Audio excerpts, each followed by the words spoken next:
Salam, selamat pagi sahabat terkasih. Ada satu kondisi yang mungkin pernah kita alami. Kita bangun pagi, menjalani hari, bekerja, berusaha, melakukan banyak hal yang seharusnya membawa hasil. Tapi di dalam hati, ada satu rasa yang sulit dijelaskan. Bukan tidak punya apa-apa, tapi tetap terasa kurang. Bukan tidak melakukan apa-apa, tapi seperti tidak sampai kemana-mana.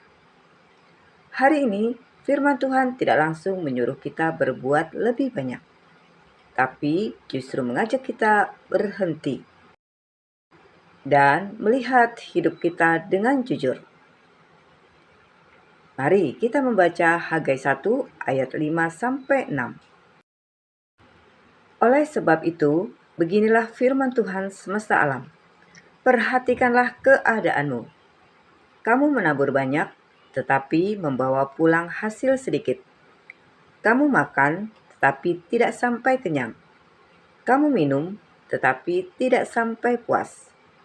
Kamu berpakaian, tetapi badanmu tidak sampai panas. Dan orang yang bekerja untuk upah, ia bekerja untuk upah yang ditaruh dalam pundi-pundi yang berlubang. Sahabat terkasih, perhatikanlah keadaanmu. Ini kalimat yang sangat penting. Tuhan tidak langsung menyalahkan, tapi mengajak kita untuk berhenti dan melihat dengan jujur. Karena seringkali kita terlalu sibuk menjalani hidup, sampai tidak sadar apa yang sebenarnya sedang terjadi. Kita cepat menyimpulkan, memang lagi susah, memang belum waktunya. Tapi Tuhan berkata, coba lihat lagi hidupmu, pelan-pelan dengan jujur. Bukan melihat orang lain, tapi melihat diri sendiri. Menabur banyak, tetapi membawa pulang sedikit. Ini bukan tentang malas. Ini tentang orang yang sudah berusaha keras, tapi hasilnya tidak sebanding. Capek, iya. Usaha ada, tapi hasilnya terasa sedikit.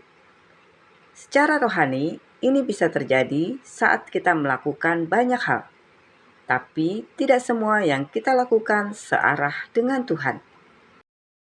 Akhirnya, hidup terasa berat karena kita berjalan dengan tenaga sendiri.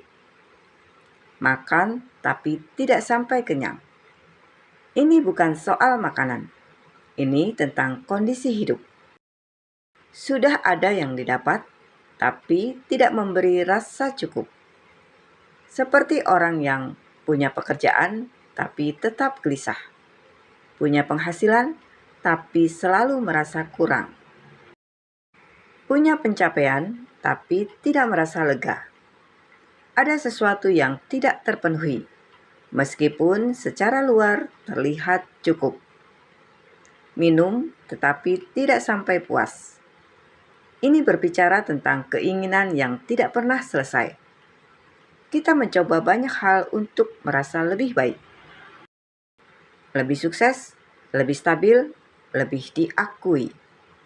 Tapi setelah satu tercapai, muncul lagi yang lain.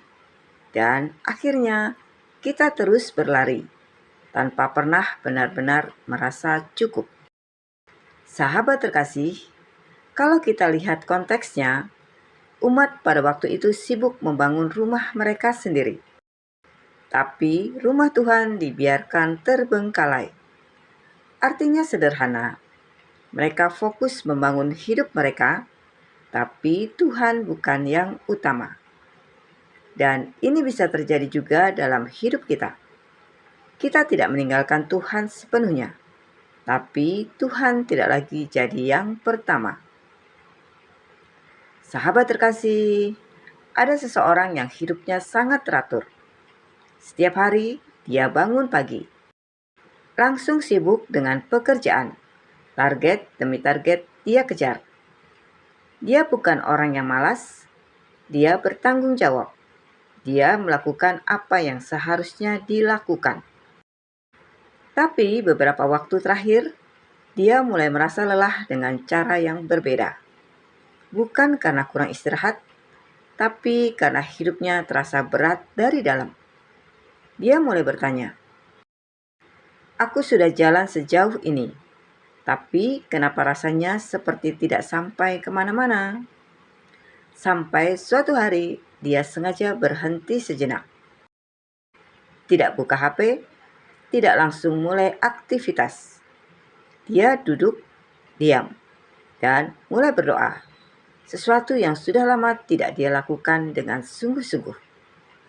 Dan di situ dia sadar, selama ini dia tetap percaya Tuhan, tapi dia menjalani hidupnya tanpa benar-benar melibatkan Tuhan.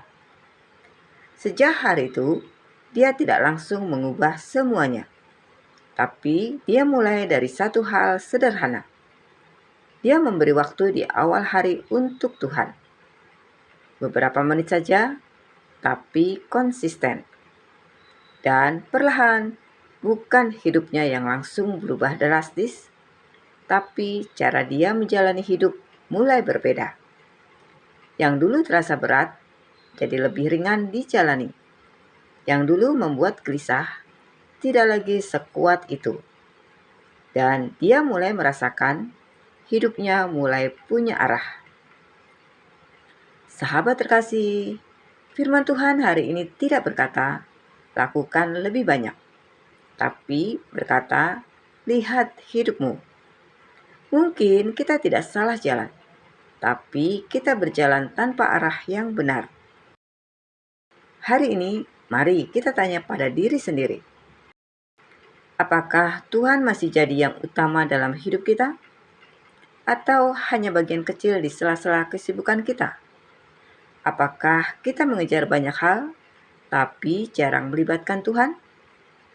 Karena saat Tuhan kembali jadi pusat, bukan berarti masalah langsung hilang, tapi hidup mulai terasa lebih jelas arahnya. Sahabat terkasih, mari kita berdoa bersama. Bapa yang Maha Baik, pagi ini kami belajar untuk berhenti sejenak. Kami mengakui seringkali kami terlalu sibuk, terlalu fokus mengejar banyak hal, sampai kami lupa untuk benar-benar berjalan bersama-Mu. Bapa, ajar kami melihat hidup kami dengan jujur, menata kembali apa yang perlu dibenahi, supaya kami tidak hanya sibuk, tapi berjalan di jalan yang benar. Di dalam nama Tuhan Yesus Kristus, kami berdoa dan mengucap syukur. Amin. Sahabat terkasih, kadang hidup terasa berat bukan karena kita kurang berusaha, tapi karena kita berjalan tanpa arah yang benar. Hari ini, mari kembali menata hati dan berjalan bersama Tuhan. Sampai jumpa di renungan pagi berikutnya. Selamat beraktivitas. Tuhan Yesus memberkati.